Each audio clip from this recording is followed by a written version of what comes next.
எப்பா இந்த வருஷம் யாரெல்லாம் பரிசு வாங்க போறீங்கன்னு பார்க்க போறோம்.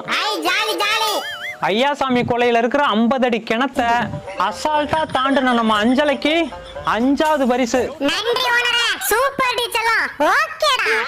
நாவ மரத்துல இருந்து வந்த நல்ல பாம்பை நாக்கால நக்கி மூக்கால கொத்துன நம்ம சுருட்ட 4வது பரிசை கொத்திட்டு போறாயா. அது நல்ல பாம்பா? நான் நாக்கு பூச்சின்னு நினைச்சில கொத்துனேன். சூப்பர் சுருட்ட. ஓகேடி ஓகேடி. முட்டைய தூக்க வந்த காக்காவை முட்டு சந்துல வச்சு மூச்சு திணற அடிச்ச நம்ம செண்பகம் 3வது பரிசை தூக்கிட்டு போறாயா. வாழ்த்துக்கள் செண்பா. தேங்க்யூடா. கீரிய கீறி விட்டு கத்த விட்டு கெத்து காட்டின நம்ம காளையன் 2வது பரிசை அள்ளிட்டு போறாயா. வாவ் மாமன் கெத்துடி. நீ என் சொத்துடா. நரிய ஏமாத்தி நாய மல்லாத்தி 4 முட்டைய காப்பாத்தி 3 குஞ்சு பொரிச்ச நம்ம காந்த கண்ணாடிக்கு முதல் பரிசை தட்டிட்டு போறாயா. லவ் யூ டி காந்து.